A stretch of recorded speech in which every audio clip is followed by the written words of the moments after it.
അത്താഴത്തിന്റെ നേരത്തെ നിൽക്കുമ്പോ പരമാവധി ഇസ്തിഗ്ഫാർ ചൊല്ലിക്കോളൂ. 2 റക്അത്തെങ്കിലും നിസ്കരിച്ചോളൂ. കുറഞ്ഞ സമയമെങ്കിലും ദുആ ചെയ്തോളൂ.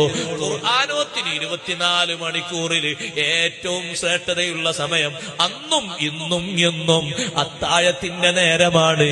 സുബ്ഹിന്റെ ശേഷമല്ല, മഗ്രിബിന്റെ ശേഷമല്ല.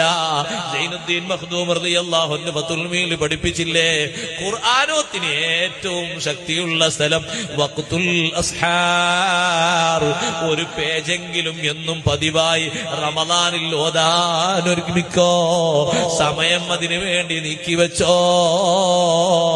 നാവിലേക്ക് കാരക്ക വെക്കുമ്പോ ആദ്യമായി നിന്റെ വായിലൂടെ ഉള്ളിലേക്ക് ഉമിനീരിറങ്ങിയിട്ട് നോമ്പ് തുറക്കുന്ന സമയത്ത് എന്ത് ഖൈറാണോ നീ അല്ലാഹുവോട് ദ്വാരക്കുന്നത് അതിന് ഉത്തരമുണ്ടെന്ന് സയ്യിദുനാ റസൂലുള്ളാഹി സ്വല്ലല്ലാഹു അലൈഹി വസല്ലം മറന്നു പോകരുത്.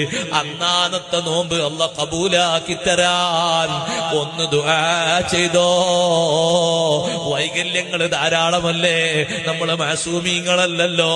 പറഞ്ഞതുണ്ട്, ചെയ്തതുണ്ട്, ചിന്തിച്ചതുണ്ട് ഒക്കെ മാപ്പാക്കിയിട്ട് പടച്ച റബ്ബ് കബൂലാക്കുന്ന നോമ്പായി കിട്ടിയാൽ എത്ര വലിയ വിജയമാണ്. സുഹൃതങ്ങൾ